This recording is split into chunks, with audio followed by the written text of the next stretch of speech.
प्रयागराज में अपने खिलाफ मुकदमा दर्ज होने के बाद वाराणसी में ज्योतिषपीठ के शंकराचार्य स्वामी अविमुक्तेश्वरानंद सरस्वती ने मीडिया से बातचीत में कहा कि यदि किसी मामले में जांच चल रही है तो वो पूर्ण सहयोग करने के लिए तैयार हैं। उनका कहना है कि जिस तरह राज्य और पुलिस इस प्रकरण के निस्तारण में इंटरेस्ट दिखा रहे हैं, उससे अधिक रुचि उन्हें स्वयं भी है। उन्होंने कहा कि सत्य अंततः सामने आ ही जाता है। जैसे रावण सीता हरण के बाद छिप नहीं सका, राहु देवताओं के बीच अमृत पीने बैठा तो उसका भी पर्दाफाश हो गया, वैसे ही किसी भी असत्य का खुलासा होना तय है। शंकराचार्य ने स्पष्ट किया कि गिरफ्तारी 3 आधारों पर होती है: साक्ष्य सुरक्षित रखने के लिए, मेडिकल परीक्षण के लिए या अभियुक्त के फरार होने की आशंका में। उनका दावा है कि इतने दिनों के बाद साक्ष्य सुरक्षित रखने या मेडिकल परीक्षण का प्रश्न ही नहीं उठता। उन्होंने आरोपों को झूठा बताते हुए कहा कि सत्य की पुष्टि समय के साथ हो जाएगी। उन्होंने प्रयागराज में आयोजित मेले का जिक्र करते हुए कहा कि वहां व्यापक स्तर पर सीसीटीवी कैमरे लगे थे। उन्होंने मांग की कि संबंधित अधिकारियों से कैमरों की संख्या, लागत और फुटेज की जानकारी को सार्वजनिक किया जाए। उनका कहना है कि यदि कोई आरोप है तो सीसीटीवी फुटेज से स्थिति साफ हो जाएगी। स्वामी अविमुक्तेश्वरानंद ने यह भी कहा कि कुछ लोग सनातन धर्म के नाम पर काम करते हुए उसके मूल सिद्धांतों के विपरीत आचरण कर रहे हैं। उन्होंने कहा कि देश में मान्य 4 शंकराचार्य ही सनातन परंपरा की आधिकारिक व्याख्या करते हैं और वे सत्य सनातन धर्म की बात करते रहेंगे, चाहे किसी प्रकार का उनके ऊपर दबाव क्यों न हो।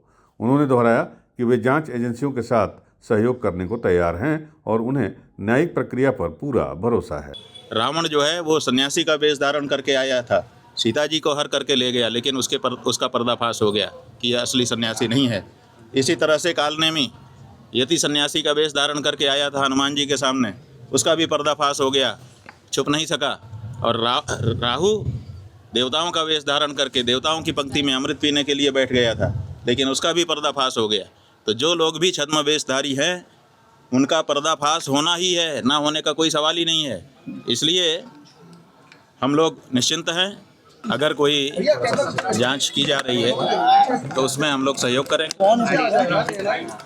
क्योंकि पुलिस को, स्टेट को किसी मामले को निस्तारित करने में जितनी रुचि है उससे ज़्यादा हमें भी है कि एक कलंक लगाया गया है, जल्दी से उसका निस्तारण हो।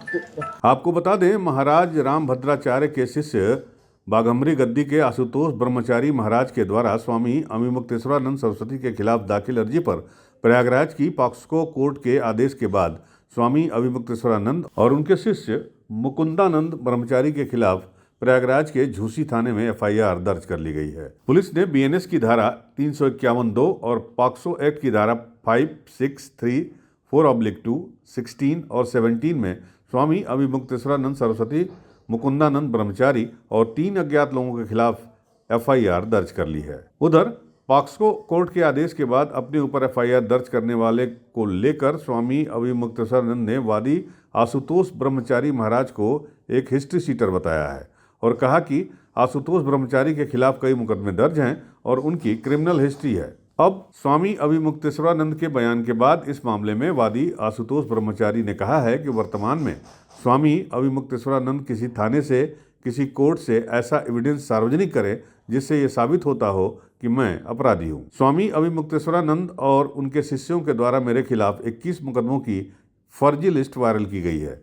इस पर मेरे द्वारा एफआईआर दर्ज कराई गई है। पुलिस ने यह भी कहा है कि उनकी तरफ से कोई भी सूची स्वामी अविमुक्तेश्वरानंद को उपलब्ध नहीं कराई गई है, न ही उस सूची पर कोई मोहर लगाई गई है। आशुतोष ब्रह्मचारी महाराज ने कहा कि मेरे ऊपर जो आरोप लगाए जा रहे हैं वो पूरी तरह से बेबुनियाद हैं, क्योंकि मेरा कोई आपराधिक इतिहास नहीं है।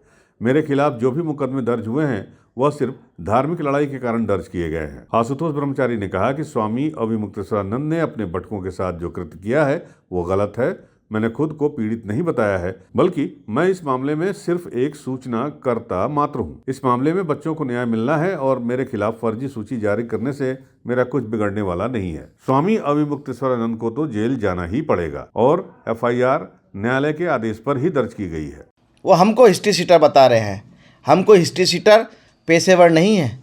हमने लड़ाई लड़ी है, धार्मिक लड़ाई लड़ी है। हमने ब्राह्मण समाज की लड़ाई, हम राष्ट्रीय अध्यक्ष थे ब्राह्मण सभा के 2022 से पहले, और 2022 के बाद हमारे जातवाद की करो विदाई, हम सब हिंदू भाई भाई, हमारा विषय हमारा नारा है। विशेष बात हमारे लिए ये कहना चाहते हैं कि मुकदमे की बात अलग छोड़ दीजिए, अपराध आपने किया है और पीड़ित कौन है? हमारे भटुक हैं। मैं अपने आप को पीड़ित नहीं बता रहा हूँ, मैं एक सूचना करता हूँ। न्याय बच्चों को मिलना है, भटुकों को मिलना है, और उस मेरे फर्जी सूची जारी करने से अपना अपराध छुपेगा नहीं तुम्हारा, आपको जेल जाना पड़ेगा। आशुतोष महाराज ने स्वामी अविमुक्तेश्वरानंद की तुलना कालनेमी से करते हुए कहा कि वक्त आ गया है कि उनको उनके किए की सजा मिले। पुलिस इस मामले में जांच कर रही है और हम उनका पूरा सहयोग कर रहे हैं। मेरे द्वारा सनातन न्याय यात्रा निकाली जाएगी जो स्वामी अविमुक्तेश्वरानंद के खिलाफ है, और ये उनकी पूरी पोल खोल देगी। यही नहीं, आशुतोष महाराज ने यह भी कहा कि स्वामी अविमुक्तेश्वरानंद माघ मेले में एक डिप्टी सीएम के इशारे पर धरने पर बैठे थे। इस बारे में उनकी तरफ से डीजीपी को एक पत्र भी भेजा गया और इसकी जांच की जा रही है। सनातन न्याय यात्रा के जरिए अब स्वामी अविमुक्तेश्वरानंद को बेनकाब करने का काम किया जाएगा। हम सनातन यात्रा निकाल रहे हैं जिसमें हम सारे इनके पोल खोलने वाले हैं। इन्होंने जो सनातन के नाम पर यहाँ चोला पहनकर जो डिप्टी सीएम के इशारे पर यहाँ धरना दिया था, और डिप्टी सीएम और इनकी कॉल डिटेल, इनकी यूपीआई जो जितने इंटरनेट के द्वारा बातें हुई हैं, सबकी जांच के लिए डीजीपी महोदय को हमने पत्र लिखा था, उस पर जांच बैठ गई है। जल्दी खुलासा होगा कि इनके कितनी बार बात होती थी। वाराणसी से सुजीत पटेल के साथ प्रयागराज से विमल श्रीवास्तव की रिपोर्ट।